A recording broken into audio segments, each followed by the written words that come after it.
اعوذ باللہ السمیع العلیم من الشیطان الرجیم بسم اللہ الرحمن الرحیم۔ ترمذی باب جا فی الوصیۃ بالثلث، حدیث مبارکہ کی ایک جید کتاب ہے جس میں حضرت ابو ہریرہ رضی اللہ عنہ سے روایت ہے کہ رسول اللہ صلی اللہ علیہ وسلم نے فرمایا، کئی لوگ ایسے بھی ہیں جو 60 سال تک اللہ کی اطاعت اور فرما برداری میں زندگی گزار دیتے ہیں، پھر جب ان کی موت کا وقت قریب آتا ہے تو وصیت میں وارثوں کو نقصان پہنچا دیتے ہیں، جس کی وجہ سے ان پر جہنم واجب ہو جاتی ہے۔ پھر حضرت ابو ہریرہ رضی اللہ عنہ نے سورۃ النساء کی آیت نمبر 21 تلاوت فرمائی تھی، اور آپ کو پتہ ہے کہ سورۃ النساء آیت 21 میں اللہ فرماتے ہیں کہ جو وصیت کی گئی ہو اس پر عمل کرنے کے بعد اور مرنے والے کے ذمہ جو قرض ہو اس کی ادائیگی کے بعد، بشرطے کہ وصیت اور قرض کے ادا کرنے کے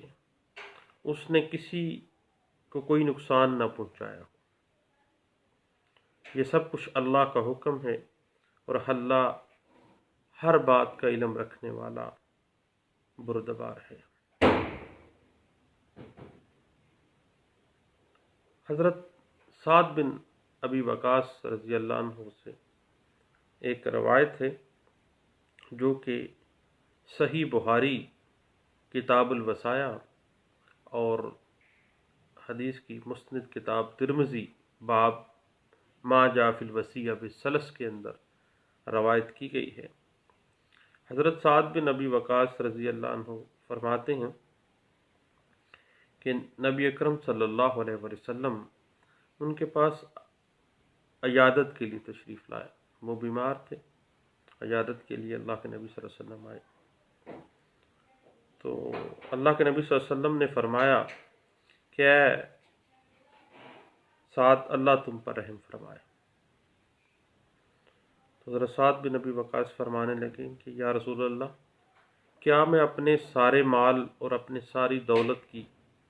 وصیت اللہ کے راستے میں کر دوں؟ نبی اکرم صلی اللہ علیہ وسلم نے فرمایا نہیں۔ میں نے پوچھا پھر آدھے مال کی کر دوں؟ آپ صلی اللہ علیہ وسلم نے اس پر بھی فرمایا کہ نہیں۔ پھر سعد بن نبی وقاص فرماتے ہیں کہ میں نے کہا اللہ کے نبی صلی اللہ علیہ وسلم، کیا میں 1/3 مال کی اللہ کی راہ میں وصیت کر دوں؟ رسول اللہ صلی اللہ علیہ وسلم نے فرمایا کہ ہاں، تم 1/3 مال کی وصیت کر سکتے ہو، اور یہ بھی بہت ہے۔ اگر تم اپنے رشتہ داروں کو اپنے پیچھے مالدار چھوڑو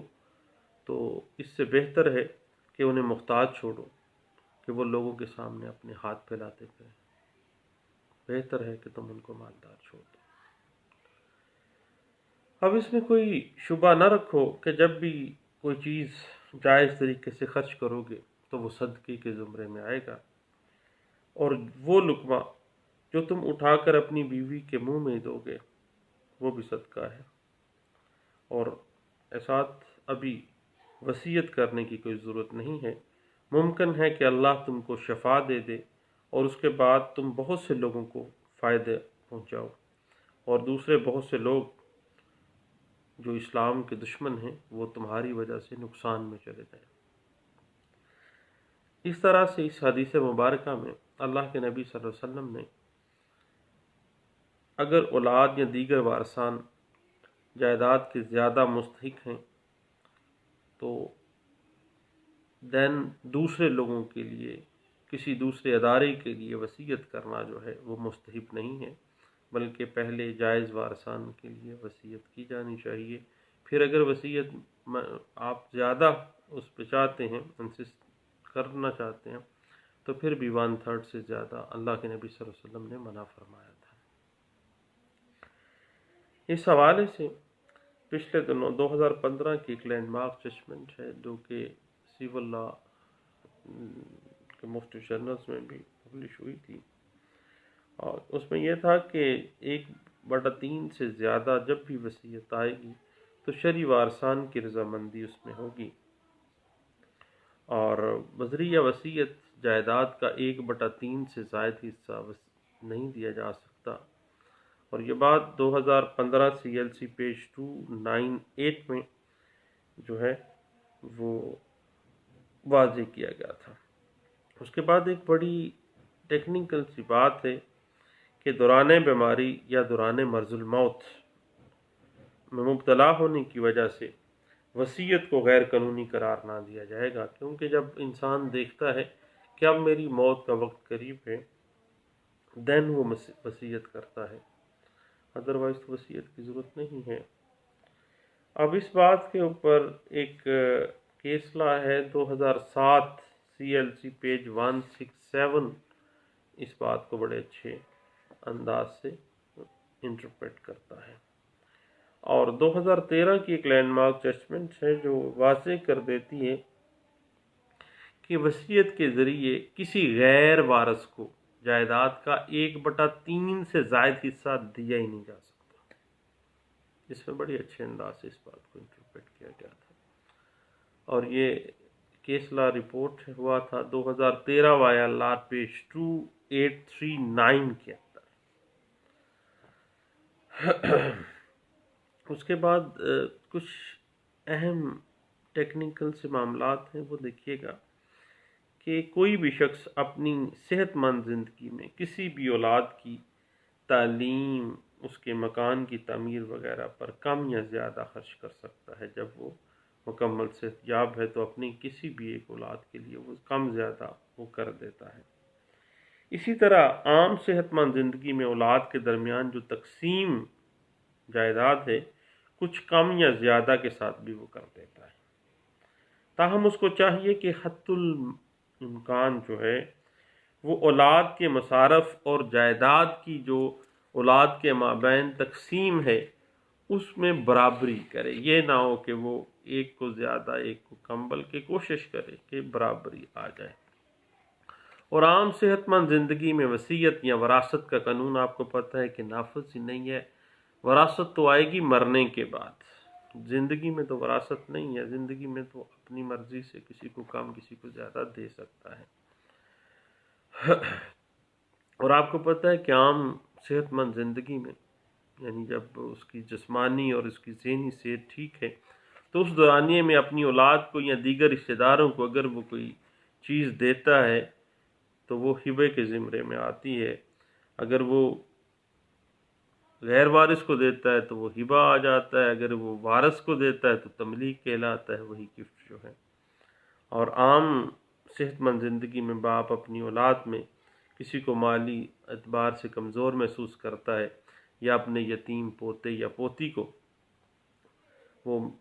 جائیداد میں سے کچھ مخصوص حصہ دینا چاہتا ہے تو وہ دے سکتا ہے۔ اور اس کے بعد ایک بات ذہن میں رکھیے گا، اور اس کے اوپر صحیح بخاری کتاب الوصایا کے اندر یہ روایت ملتی ہے، حضرت جویریہ بنت حارث رضی اللہ عنہا کے بھائی حضرت عمرو بن حارث رضی اللہ عنہ فرماتے ہیں کہ رسول اللہ صلی اللہ علیہ وسلم نے اپنی وفات کے وقت سوائے اپنے سفید کھچر، اپنے ہتھیار اور اپنی زمین کے جسے آپ نے صدقہ کر دیا، انہوں نے اللہ کے نبی نے نہ کوئی درہم چھوڑا، نہ دینار چھوڑا، نہ غلام، نہ باندی، نہ کوئی اور چیز۔ یعنی اس طرح سے ہے کہ اللہ کے نبی صلی اللہ علیہ وسلم نے کوئی ترکہ نہیں چھوڑا تھا، اسی وجہ سے ترکہ کے تعلق کے حوالے سے نبی صلی اللہ علیہ وسلم کی کوئی وصیت موجود نہیں ہے، کیونکہ جو چیزیں باقی تھیں وہ اللہ کے نبی صلی اللہ علیہ وسلم نے جو سفید کھچر تھا، ہتھیار تھا اور اپنی زمین جو ہے وہ آپ نے صدقہ کر دیا تھا،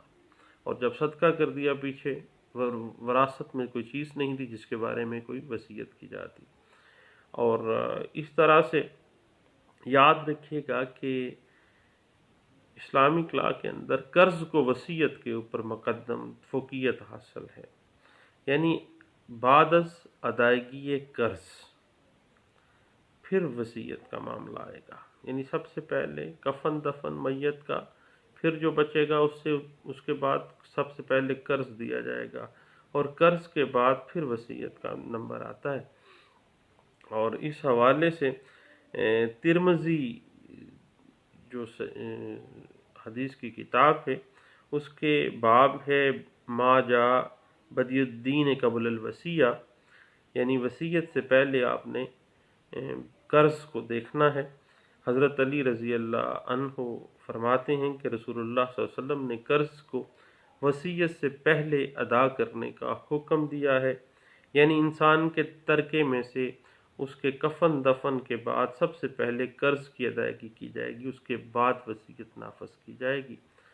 جبکہ تم لوگ قرآن پاک میں وصیت کو پہلے اور قرض کو بعد میں پڑھتے ہو۔ اور اب پوری امت مسلمہ کا اس بات پہ اتفاق ہے کہ قرض کی ادائیگی چونکہ فرائض میں شامل ہے، اس کے اوپر اوبلیگیشن ہے، اس وجہ سے جب کفن دفن کا انتظام ہو جائے اس کے بعد اس کے قرض کو، اس کے بعد اس کی وصیت کو دیکھا جائے گا۔ اس کے بعد ایک اہم ٹیکنیکل سی بات ہے، شریعت کے اعتبار سے کسی وارث کو وصیت نہیں کی جا سکتی، لیکن اگر کسی شخص نے وارثوں میں سے کسی وارث کو وصیت کر دی اور تمام ورثاء میت کے انتقال کے بعد اس کی وصیت پر عمل کرنے کی اجازت دے رہے ہیں تو وہ جو وصیت ہے وہ نافذ ہو جائے گی، ان کی رضامندی کے ساتھ وہ وصیت نافذ ہوگی۔ اسی طرح اگر کسی شخص نے 1/3 سے زائد مال کی وصیت کر دی اور تمام ورثاء میت کے انتقال کے بعد اس کی وصیت پر عمل کرنے کی اجازت دے رہے ہیں، ان وہ رضامندی دے رہے ہیں، دین وہ وصیت جو ہے وہ نافذ ہوگی، ادروائز نہیں ہوگی۔ اس کے بعد ایک اہم اور میٹر ہے کہ جو تحریر کردہ وصیت ہے اس میں تبدیلی کی جا سکتی ہے، یعنی اگر کسی شخص نے کوئی وصیت تحریر کر کے اپنے پاس رکھ لی اور پھر اپنی زندگی میں اس میں کوئی تبدیلی کرنا چاہتا ہے تو وہ کر سکتا ہے، یہ نہیں ایک دفعہ لکھ دی ہے تو بس وہ پتھر پہ لکیر ہوگی، کبھی بھی اس پہ جو ہے وہ کر سکتا ہے اس میں تبدیلی۔ اب یاد رکھیے گا کہ کسی ایک وارث کے حق میں دیگر وارثان کی مرضی کے بغیر کی گئی جو وصیت ہے وہ قابل عمل نہیں ہے، تبھی ہوگی جب دوسرے وارثان جو ہیں وہ رضامندی دیں گے، ادروائز نہیں ہوگی۔ اس بات کی انٹرپریٹیشن 1997 CLC پیج 2012 اور 1999 YLR پیج 380 اور 2005 CLC پیج 368 میں اس بات کو انٹرپریٹ کیا گیا تھا۔ اس کے بعد یاد رکھیے گا کہ کسی مسلمان کی جائیداد میں سے کفن دفن کے اخراجات اور قرضے کی رقم نکال کر 1/3 سے زائد حصہ جو ہے وہ وصیت کے لیے نہیں آئے گا، لیس دین 1/3 ہی ہوگا۔ اس بات کو انٹرپریٹ کیا گیا تھا 2004 YLR پیج 1749 میں۔ اب یاد رکھیے گا ایک اور بات ہے کہ وصیت پر عمل درآمد ہمیشہ وصیت کرنے والے کی موت کے بعد ہوگا، یہ کبھی بھی پھڈا نہیں ہو سکتا کہ بندے نے وصیت کر دی فلاں کے حق میں اور وہ بندہ بھی زندہ ہی ہے تو وصیت جس کے حق میں کی ہے وہ آ جائے کہ اب وصیت کے مطابق یہ چیز مجھے مل گئی ہے، یہ مجھے دے دی ہے۔ اس بات کی interpretation supreme court of Pakistan میں ہوئی تھی اور بڑا مزیدار سا کیس ہے، اس کو ضرور پڑھیے گا کہ ابھی وہ جس طرح سے پنجابی میں کہتے ہیں کہ پنڈ وسیا نہیں تھے لٹن والے پہلا، ابھی بندہ مرا نہیں اور جس کے حق میں وصیت لکھوائی تھی وہ آ گیا، کہتا ہے جی میری چیز ہے مجھے فوری طور پہ دے دے۔ تو بھئی اب جب مرے گا تو پھر وصیت پہ عمل ہوگا، جیتے جی تو وصیت پہ عمل درآمد نہیں ہوگا۔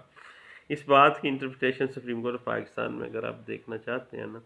تو 1995 SCMR پیج 1489E میں کی گئی، اور یہ ایک 2002 کا ایک کیس لا ہے جس میں یہی کیس کو ری وزٹ کیا گیا تھا 2002 YLR پیج 3554 میں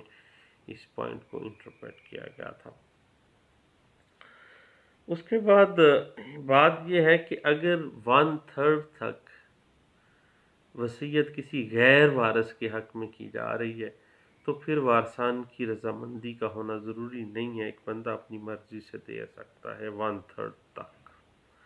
اس بات کی انٹرپریٹیشن 2002 SCMR پیج 1330 میں کی گئی تھی۔ اور یاد رکھیے گا ایک بڑی ٹیکنیکل سی بات ہے جو کہ ول کے اعتبار سے عام طور پہ ہمیں نظر بھی آتی ہے مختلف کیسز میں، کہ وصیت کرنے والا اگر وصیت پر عمل درآمد ہونے سے پہلے اپنی زندگی میں ہی وصیت کی جانے والی جائیداد کسی اور بندے کو گفٹ کر دے تو وہ ول کی فیٹ کیا ہوگی؟ تو یاد رکھیے گا وہ ول منسوخ تصور ہوگی کہ اس نے پہلے اپنی زندگی میں ایک وصیت لکھی ایک بندے کے حق میں، بعد میں اسی وصیت کی جانے والی جو پراپرٹی ہے اسی پراپرٹی کو کسی اور بندے کو گفٹ کر دیا، تو پھر اس وصیت کی نیچر کیا ہوگی، وصیت کی فیٹ کیا ہوگی؟ تو یاد رکھیے گا کہ ایسی صورت میں جو وصیت ہے وہ منسوخ تصور کی جائے گی کہ پہلے اس ایک پراپرٹی کی وصیت کی، بعد میں اسی پراپرٹی کو گفٹ کر دیا ہے۔ تو پہلے جو وصیت کی گئی تھی، وصیت تو آنی تھی جب اس نے فوت ہونا تھا، اس کے بعد عمل درآمد ہونا تھا، لیکن اس نے اپنی زندگی میں ہی وہ پراپرٹی جو ہے وہ کسی اور بندے کو گفٹ کر دی ہے، تو وہ جو وصیت ہے وہ تو پھر بھائی منسوخ تصور ہوگی۔ اس حوالے سے 2001 CLC پیج 1323 جو ہے وہ ہمیں کافی حد تک اس بات کی انٹرپریٹیشن دیتا ہے۔ اس کے بعد یاد رکھیے گا ایک بڑی ٹیکنیکل سی بات ہے کہ جس طرح ہر شخص یہ چاہتا ہے کہ اس کے مرنے کے بعد اس کا مال، اس کی دولت صحیح طریقے سے اولاد اور دیگر وارثان تک پہنچ جائے اور اولاد اس کے مال کو صحیح طریقے سے استعمال کرے اور اس میں مزید اضافہ بھی ہوتا رہے تاکہ اس کی اولاد جو ہے وہ محتاجی نہ دیکھے۔ اسی طرح ہمیں اس بات کی بھی فکر کرنی چاہیے کہ ہمارے مرنے کے بعد ہماری اولاد کیسے اللہ کے نبی صلی اللہ علیہ وسلم کے احکام کے مطابق اپنی زندگی کو گزارے گی تاکہ مرنے کے بعد ہماری جو اصل وصیت ہونی چاہیے وہ نیکی کی طرف ہونی چاہیے، اور مرنے کے بعد جو دائمی زندگی ہے اس میں بھی کامیابی ہو سکے۔ صرف یہ نہیں ہے کہ دن رات آپ نے پیسہ اکٹھا کر کے آپ وراثت چھوڑنے کے لیے پیسہ جوڑتے رہیں، بعد میں کچھ وصیت کر جائیں، باقی دنیا کے کتے آپس میں لڑتے رہیں اور بندہ پیسے اکٹھا کر کے جا کے مر جاتا ہے۔ اور اسی طرح آپ کو پتہ ہے کہ نیکی کی وصیت مال کی وصیت سے زیادہ اچھی ہے۔ جس طرح سورۃ البقرہ کے اندر، سورۃ بقرہ میں آیت ہے 231 اور 331، اس طرح سے ہے کہ حضرت ابراہیم علیہ السلام اور حضرت یعقوب علیہ السلام کی اولاد کے لیے ان کی وصیت کا اللہ نے ذکر کیا ہے، اور اس بات کی ابراہیم نے اپنے بیٹوں کو وصیت کی اور یعقوب نے بھی اپنے بیٹوں کو وصیت کی کہ اے میرے بیٹو، اللہ نے یہ دین تمہارے لیے منتخب فرما لیا ہے، لہٰذا تمہیں موت بھی آئے تو اس حالت میں آئے کہ تم مسلم ہو۔ کیا اس وقت تم خود موجود تھے جب یعقوب کی موت کا وقت آیا تھا، جب انہوں نے اپنے بیٹوں سے کہا تھا کہ تم میرے بعد کس کی عبادت کرو گے؟ ان سب نے کہا ہم اسی ایک خدا کی عبادت کریں گے جو آپ کا معبود ہے اور آپ کے باپ،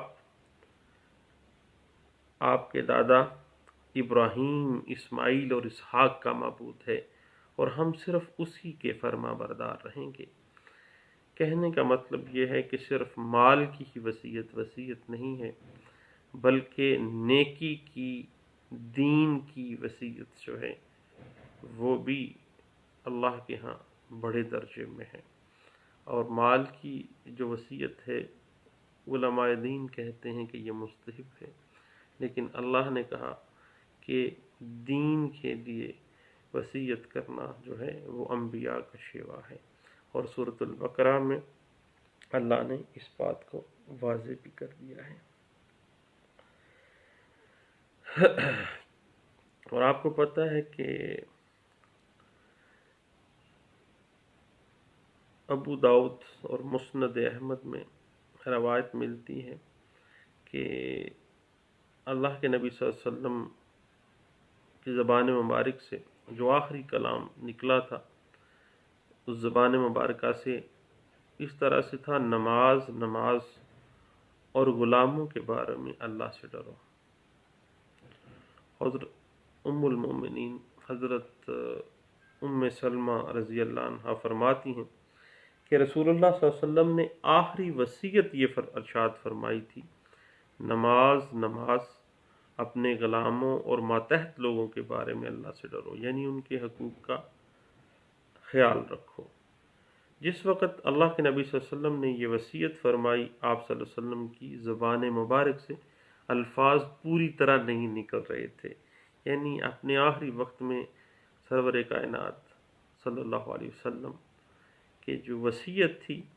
وہ مال کے لیے نہیں بلکہ دین کے لیے، بلکہ نیکی کے لیے۔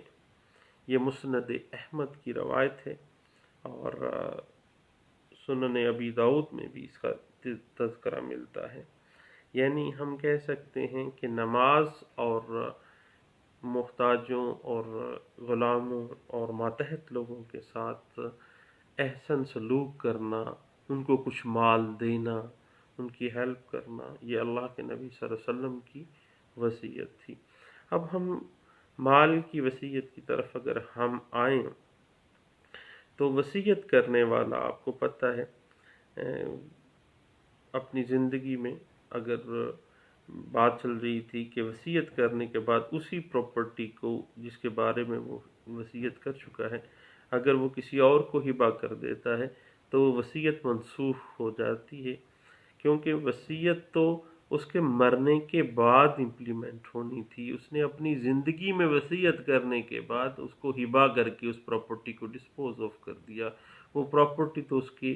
ترکے میں گئی نہیں ہے۔ اس حوالے سے 2001 CLC پیج 1323 جو ہے وہ ہمیں اس بات کی انٹرپریٹیشن دیتا ہے۔ 1/3 سے اوپر اگر کسی مسلمان نے اپنی پراپرٹی کو کسی وارث یا کسی غیر وارث کے حق میں وصیت نہیں کرنے، وصیت کا معاملہ ہے، تو پھر دوسرے وارثان کی رضامندی کے ساتھ ہی وہ وصیت امپلیمنٹ ہوگی، ادروائز نہیں ہوگی۔ اس بات کو 1999 SCMR پیج 971E میں انٹرپریٹ کیا گیا تھا۔ ایک بڑی ٹیکنیکل سی بات ہے کہ وصیت کی رجسٹریشن، تو وصیت کو رجسٹرڈ کروانا مینڈیٹری نہیں ہے، یعنی رجسٹرڈ کروانا ضروری نہیں ہے وصیت کو۔ وصیت اگر ریٹن ویسے لکھ لی جائے گواہان کی موجودگی میں تو دیٹس انف، اس کو سب رجسٹرار کے پاس یا کسی مجاز اتھارٹی کے پاس جا کے رجسٹرڈ کروانا ضروری نہیں ہے۔ اس حوالے سے ایک لینڈ مارک ججمنٹ ہے 1998 SD پیج ہے 138، اس میں اس بات کو انٹرپریٹ کیا گیا تھا۔ اور اس کے بعد اسی کیس لا میں یہ کہا گیا تھا کہ ایک میت کی وراثت میں سے اس کی جو کفن دفن کے بعد، اس کے ادائیگی قرض کے بعد اس کی وصیت پر عمل درآمد کیا جائے گا، اور کسی وارث کے حق میں تحریر کردہ وصیت اگر دیگر وارثان کی رضامندی کے بغیر تحریر کر دی جائے تو پھر وہ ایسی وصیت جو ہے وہ دوسروں کو پراپرٹی سے، دوسروں کی جائیداد سے محروم کرنے کے لیے ہے، اور اللہ کے نبی صلی اللہ علیہ وسلم نے منع فرمایا ہے، اور اسلامک جو ڈاکٹرائنز ہیں ہبا کے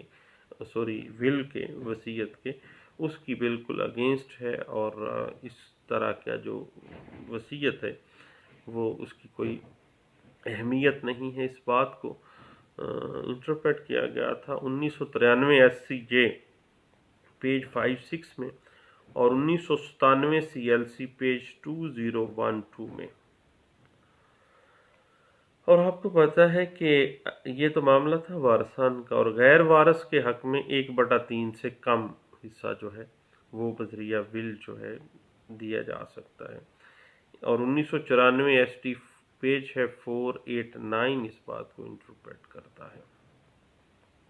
اس کے بعد بات چل رہی تھی رجسٹریشن کی، رجسٹرڈ کروانا ضروری نہیں ہے، لیکن اگر کسی نے وصیت کو رجسٹرڈ کروا لیا ہے تو اس پر شک نہیں کیا جا سکتا۔ رجسٹرڈ اگر کسی نے کروا لیا ہے تو کروایا بھی جا سکتا ہے، اٹ ڈز ناٹ میٹر۔ اور اس بات کی انٹرپریٹیشن آپ 1998 ST پیج 138 کے علاوہ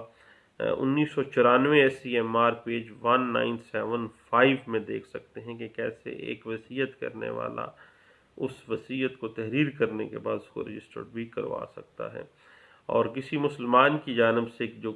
کی گئی وصیت ہے اس کے اوپر سکسیشن ایکٹ 1925 اپلائی نہیں ہوتا۔ بھائی بڑی ٹیکنیکل سی بات ہے کہ کسی مسلمان کی جانب سے جو ول ہے نا،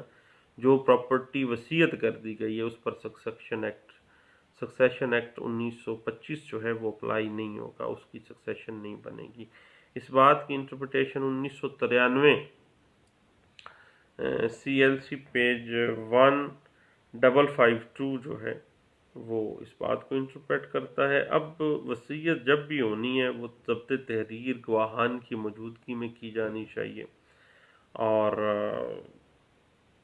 آپ کو پتہ ہے کہ اس بات کے اوپر بھی بات ہے کہ جب بھی کوئی ایسا معاملہ ہو 2 گواہان لازمی کر لینے چاہیے، تاکہ گواہان جو ہیں وہ باقاعدہ حق اور سچائی کی گواہی دیں گے، تاکہ کل کلاں کو معاملات کوئی جھگڑے نہ پیدا ہوں، کسی کی وراثت میں اوپر نیچے نہ جائے، اور وہ مرنے والا بھی بیچارہ جو ہے وہ پٹا جائے، اور لوگ بھی آپس میں لڑائی جھگڑے میں آ جائیں۔ تو اس حوالے سے 1990 ST پیج 570 اور 1991 MLD پیج 145 جو ہے اس بات کی انٹرپریٹیشن کرتی ہے۔ نہیں دوستو، اب کانسیپٹ آف ول جو ہے پاکستانی کیس لاز کے پرسپیکٹو میں نے اس کو کچھ آسان زبان میں انٹرپریٹ کرنے کی کوشش کی ہے، اور باقی ایک ٹیکنیکل سا محمد اللہ کا ایک ٹاپک ہے، تو اس میں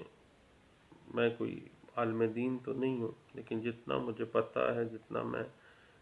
دیکھا ہے، میں نے مختلف جگہوں پہ پڑھا ہے، اس حوالے سے مختلف کیسز میں بھی اس کو ہم نے دیکھا،